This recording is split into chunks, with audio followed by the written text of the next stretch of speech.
Dad always said, "Chloe, you're as tough as the old boots I fish in." And he wasn't wrong. Raised in a small town where the winter didn't ask if you were ready before it hit, I grew up pretty fast after Mom passed. All I got of her is a couple of pictures where she's smiling under the brim of Dad's fishing hat, her eyes kind of crinkling at the corners. Dad was a fisherman, started with a beat-up boat that looked like it'd sink if you sneezed too hard. But he had big plans, worked his fingers to the bone, and eventually built up a business that had our name slapped on a huge fish processing plant down by the docks. He was out before sunrise, back after dark, always smelling like the catch of the day. It wasn't like he left me to fend for myself though. Carol, my stepmom, came into our lives when I was about 7. She couldn't have kids of her own, so she poured all that pent-up love into me. We didn't always see eye to eye, especially when I hit those teenage years and got all prickly, but she stuck by me like glue. One night, I remember sitting at the kitchen table with my book spread out, and Dad came in, looking more tired than usual. Carol had fixed him his favorite, salmon, pan-fried just right, and he slumped down at the table, gratefully. "Thanks, love," he said to Carol, then turned to me with a look. "School going okay, kiddo?" "Sakai. Just boring," I shrugged, scribbling something in my notebook. "Boring," she says. "You hear that, Carol? Our girl's gonna be a genius, and she's bored." Dad chuckled, his eyes crinkling like Mom's in those old photos. Carol just smiled, ruffling my hair a bit too roughly. "She'd better be, with college costs these days." That was our life. Simple, sometimes a bit rough, but filled with enough laughter to keep the cold out. When high school was done, I was itching to see more than icy roads and fish. I told Dad I wanted to go to California for college. He wasn't too thrilled at first, all that distance, but he knew I had it in me to make something of myself. "California, huh? You'll melt out there." He'd joke, but one evening, he got serious. We were fixing one of the nets, hands all tangled up in ropes and seaweed. "Dad, I gotta go. It's not enough here for me," I admitted, not wanting to hurt him but needing him to understand. He was quiet for a long moment, just working the ropes. Then, he nodded. "All right, Chloe. You go make us proud. But promise you'll call your old man, huh?" So I went. Off to California with my dreams in one hand and a promise in the other. Maybe I was naive, maybe just young, but either way, I was ready, or so I thought. Stepping off the plane in California, the sun hit me like a slap in the face, warm and bright and relentless. Not a lick of the cold, harsh winds of Alaska. My first thought? Dad was right, I was gonna melt. College was a whole new world. Campus was buzzing with folks from all corners, talking fast about things I hadn't even heard of. I bunked with a girl named Jess, a local who took one look at my flannel and boots combo and said, "You're not in Alaska anymore, girl." "I can see that," I shot back, trying not to feel like a fish out of water. Jess laughed, a good, hearty sound. "You'll fit in just fine. Everyone does eventually." Classes kicked my butt at first. Economics isn't for the faint-hearted, and I had to hustle harder than I thought. Nights were long, coffee-fueled marathons with books and laptops. One day, slumped over a textbook in the library, a guy dropped into the seat opposite me. He had a smile that seemed too easy. "That looks intense. Preparing to take over the world?" "Just trying not to fail my midterms," I said, pushing up the glasses that had slid down my nose. "Ah, the humble student life. I'm Michael, by the way." He extended a hand, and I shook it, noting the firm grip. "Chloe. Nice to meet you," I replied, then went back to my books. Michael was in some of my classes, and we kept bumping into each other. We started having lunch together, sharing complaints about bosses and deadlines. Michael was easy to talk to, made me laugh more than I expected. It wasn't long before we started dating. He was different from the boys back home, smoother, more polished, but with a charm that felt genuine. A few months in, Michael's mom invited us over for dinner. I was nervous, smoothing down my dress, while Michael just grinned and told me, "She's going to love you." His house was nicer than I expected, and his mom, Linda, was all smiles and hugs. She was a bit intense, asking a million questions about Alaska, my dad's business, and my plans for the future. "So, Chloe, Michael tells me you're quite the catch, what with your economics degree and all. You thinking about the long haul with my son here?" she asked, her eyes sharp but not unkind. I choked on my water a bit, coughing while Michael clapped me on the back. "Mom, give her a break," he laughed, but Linda just waved him off. "I'm just saying, it's good to think about these things," she said, serving up more food than I could possibly eat. The night ended with Linda whispering to me as we said goodbye, "You're good for him, Chloe. I can tell." Driving back, Michael was quiet for a long time before he said, "So, what do you think? About us, I mean?" "I like where this is going," I said, feeling a mix of excitement and nerves. "Let's see where it leads, okay?" "Okay," he agreed, and for the first time in a long time, California didn't feel quite so far from home. As I lay in bed that night, the distant sound of the ocean in my ears, I thought about Dad and Carol. They'd be happy for me, I figured. Happy that I was finding my way, making connections, maybe even building a future. The wedding was a blur, flowers, smiling faces, and a dress that felt a bit too tight. After all the dancing and cheers, when we finally settled into living at his mom Linda's house, reality started to set in. "Chloe, you'll see, it's easier this way. Mom needs us, and we can save up for our own place," Michael reassured me one evening as we unpacked our wedding gifts in what used to be his old room. "Yeah, I guess you're right," I replied, trying to sound more convinced than I felt. The room still had his high school trophies and old posters on the walls. It didn't feel like ours, it felt like I was just visiting. Things were fine for a while. Linda handled most of the house chores, letting me find my footing at my new job and in this new role as a wife. But about 6 months in, everything changed overnight. "I went to the doctor today, Michael. My back's worse, and he says I need to take it easy," Linda announced one night at dinner, her voice tinged with worry. "Of course, Mom. Chloe and I can take on more around the house, can't we?" Michael said, turning to me. I could only nod, my mind racing with what that meant. Before I knew it, Linda's version of taking it easy meant I was doing everything from cleaning to cooking, with her supervising from a kitchen chair. "You'll want to add more salt to that, dear. Michael likes his food with a bit more flavor," she'd say, watching me fumble around with the spice jars. One day, as I was elbow-deep in scrubbing the bathroom, Michael called me. "Hey, Chloe, Mom's really not doing well." I was thinking, maybe you should consider taking some time off work to handle things around here. I stopped scrubbing, the sponge dripping in my hand. "Take time off? Michael, I just started getting the hang of things there," I protested, feeling a mix of anger and disbelief. "It's just temporary, babe. For Mom. We need to look out for her," he pushed, his voice firm, leaving no room for argument. So, I did it. I quit my job, telling myself it was the right thing to do, the family thing. But days turned into weeks, and my job at the office turned into full-time housekeeping. Linda's health issues seemed to vanish when it came to critiquing my cleaning. I'd vent to Michael when he got home, but it was like talking to a brick wall. "She's just trying to help, Chloe. You know how she is," he'd say, brushing it off, making me feel smaller and more isolated each time. Every day was a marathon of chores. I scrubbed, dusted, and cooked with all the energy I could muster, but Linda always found fault. "You missed a spot there, just behind the couch. And use more elbow grease, will you? It's still not clean," she would say, her voice sharp, cutting through the hum of the vacuum cleaner. Cooking was another battlefield. No matter how carefully I followed recipes or tweaked them to what I thought were her tastes, Linda's verdict was the same.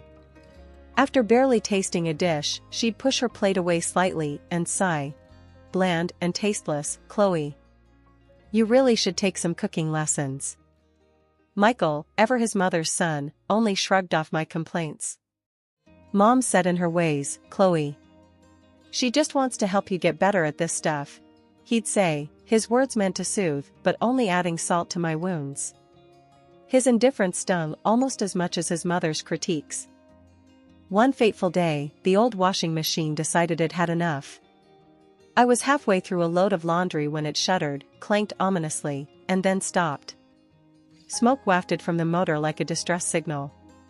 The sinking feeling in my stomach matched the silence of the now-dead machine. Linda came rushing in, drawn by the noise. Her reaction was volcanic. Look what you've done now. That was a perfectly good washing machine, and you've broken it because you can't even operate a simple machine correctly. Her words were like daggers, and her voice rose with every syllable. I stood there, the smell of burnt motor mingling with my rising panic. Linda, it was very old. It was bound to break down eventually. I tried to explain, my voice meek against her tirade. That's nonsense. It worked fine before you started using it. This is coming out of your pocket, Chloe. You're costing us so much. She stormed out of the room, leaving me to stare at the defunct appliance, feeling smaller and more helpless than ever. Later, in the quiet of our bedroom, I broached the topic with Michael, hoping for some support or at least a recognition of the unfairness. The washing machine broke today. Your mom thinks I should pay for a new one, I said, my voice nearly a whisper. He didn't look up from his phone. Well, can you? It would really help out. I don't have that kind of money, Michael. You know I left my job. I reminded him, a desperate edge creeping into my tone. Then ask your dad. He can afford it, he replied casually, as if I were discussing buying a new dress rather than solving a crisis inflicted by his mother. The call to my dad was one of the hardest things I've had to do. I dialed the number, each tone heavy with dread. When he picked up, his voice was a bomb, but it only made things harder. Hey, kiddo. How's everything with you? Dad's cheerful greeting twisted my heart. Hi, Dad. I'm good, but, I need a favor. Can you help me buy a new washing machine? Ours just broke, I said, skipping over the hows and whys. I couldn't bring myself to tell him the whole truth, it felt too much like betrayal. Of course, Chloe. I'll transfer the money right away. Don't you worry about a thing, he replied, his willingness to help both a relief and a burden. When the money came through, Linda oversaw the purchase of a new, top-of-the-line washing machine, boasting of its features to anyone who would listen. Before long, things went from bad to unbearable. It started with her asking for money to cover minor repairs around the house, a leaky faucet here, a cracked tile there. But soon, those small demands escalated into full-blown renovations. Chloe, this house deserves to look its best. We need to live in a place that reflects our status, Linda would assert, as if it were the most natural thing in the world to upgrade her living room or the kitchen on a whim. I tried to resist, to suggest we budget or delay some of the work, but she brushed off my concerns with a wave of her hand. The first few times I called Dad to ask for money, I felt a knot in my stomach. He always answered with a smile, happy to see me, even if it was just on a screen. How's my girl? He'd ask, his eyes crinkling at the corners. I'm good, Dad. Listen, I need to ask for some help. We've got some repairs to do around the house, and well, it's a bit more than we can handle right now, I'd say, trying to keep my voice steady. Dad never hesitated, always quick to offer whatever help he could. Of course, kiddo. I'll transfer the money today. You just make sure you're taking care of yourself, alright? But Linda's demands grew. One video call turned into weekly sessions where she'd hover in the background, making sure I looked presentable. Put on some makeup, Chloe. Look lively for your father, she'd command, covering up the fatigue that had become my constant companion. It wasn't just the house that was being transformed. Linda decided she needed a new car, something more fitting for her status. And then, clothes from branded stores, because appearances matter, Chloe. Each request for money chipped away at my independence and my relationship with my father. I felt like a puppet, reciting lines Linda had given me. She made sure I never had a moment alone during those calls. If I even hinted at needing to talk to Dad in private, she'd find a way to interrupt or end the conversation quickly. Michael wasn't any help. He'd come home late, often smelling of booze, shrugging off my attempts to talk about how out of control things were getting. "It's what families do, Chloe. They help each other out," he'd slur, dismissing my concerns. Then I found out I was pregnant. It should have been a moment of joy, but my heart sank knowing how Linda would react.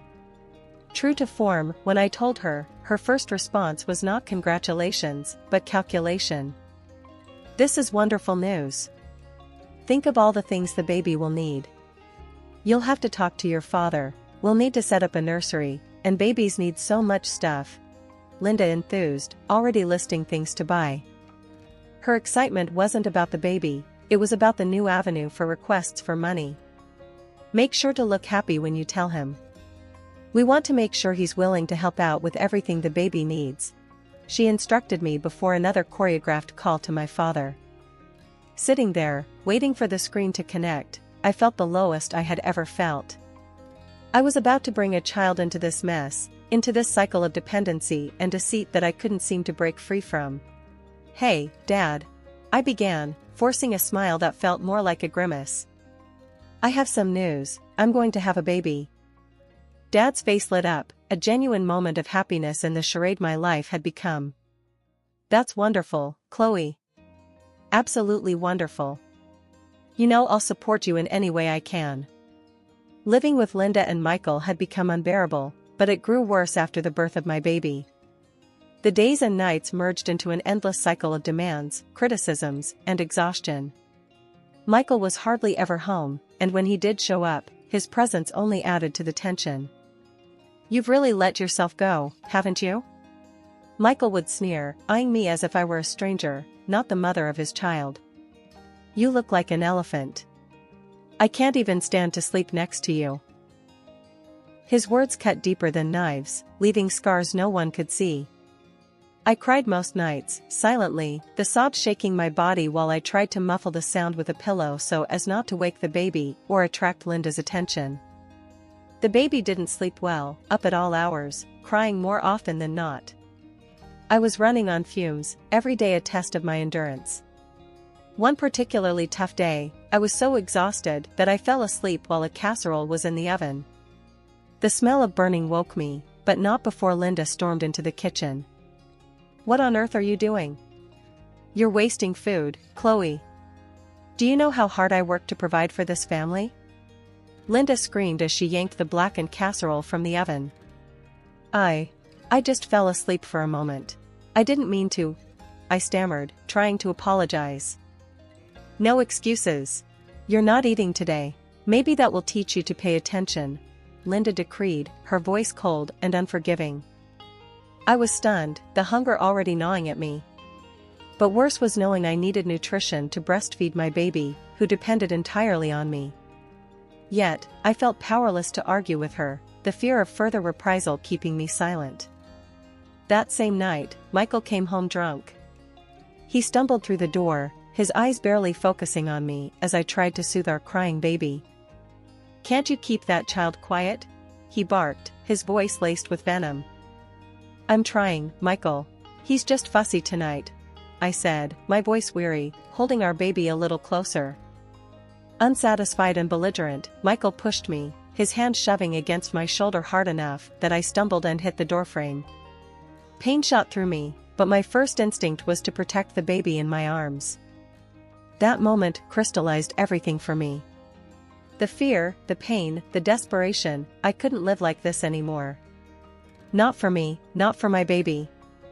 This wasn't a home, it was a prison. Michael's stumble seemed minor to him, but to me, it was the last straw. Waiting for the right moment to leave was the hardest part. I watched the clock tick, each minute stretching endlessly until the notification came, another transfer of money from my dad. It was then I knew I had to make my move. Michael and Linda were both out for the day, and the house felt strangely silent, almost like it was holding its breath along with me. I dressed quickly, pulling on my old warm jacket and wrapping my baby tightly in his blanket. Every movement was calculated, silent, the fear of them coming back early gnawing at my insides. I grabbed a small bag that I had packed days ago, the essentials only, some clothes for me, and the baby in diapers. With my baby secured in my arms, I stepped outside, locking the door behind me one last time. The taxi ride to the airport was a blur, my heart pounding so loud I could barely hear anything else. I kept looking over my shoulder, paranoid that Michael or Linda might pull up behind us. At the airport, I bought the tickets, my hands shaking as I handed over the cash. The amount drained nearly all the money I had, but it didn't matter. We were going to be safe, we were going to be free. I turned off my phone, cutting off any chance they had to track me down or persuade me to come back. Landing in Alaska was like stepping into another world. The biting cold slapped me awake from the haze of anxiety and fear that had clouded my mind. I hailed another taxi and gave the driver my dad's address. As we drove, the familiar landscapes of my childhood rolled past, each mile bringing a surge of memories and a flicker of hope. I arrived at my dad's house late at night. The porch light was a beacon in the darkness. With my baby now asleep against my chest, I walked up the steps and rang the doorbell. The wait felt like an eternity. Then, the door swung open, and there was my dad, his face etching from confusion to shock as he took in my appearance, exhausted, disheveled, my eyes swollen from crying. "Chloe, what's happened? Are you okay?" His voice was laden with concern. Tears streamed down my face as I stepped inside. "Dad, I had to leave. I couldn't stay there any longer. Please, I need your help." He didn't ask any more questions. He just wrapped his arms around me and my baby, pulling us into the warmth of the house. Carol came down the stairs, her expression turning from sleepy curiosity to alarm as she saw me. "Oh, Chloe," she gasped, rushing to embrace us. "What's going on?"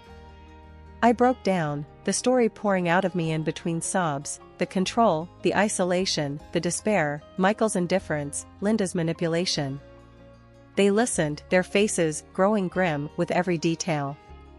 Without a word, Dad stepped away and came back with his phone in hand. He dialed with a steadiness that belied his age. "I'm calling the police, and then I'm getting the best lawyer we can afford. We're going to fix this, Chloe. You're safe now. You're home." The courthouse was a blur of activity, but inside, the world seemed to slow down as I took the stand. Giving my testimony against Michael and his mother, Linda, was one of the hardest things I'd ever done. My voice shook as I recounted the details of the abuse and manipulation, but I felt a strength I didn't know I had, fueled by the desire to protect my child and reclaim my life. The judge's gavel sounded like a shot of finality when he fined Michael for his abusive behavior. It wasn't just a victory for me, it felt like justice for every silent moment I had endured under his and Linda's control. The divorce papers came through not long after. Signing them brought a mix of relief and sorrow. This wasn't how I had envisioned my marriage ending.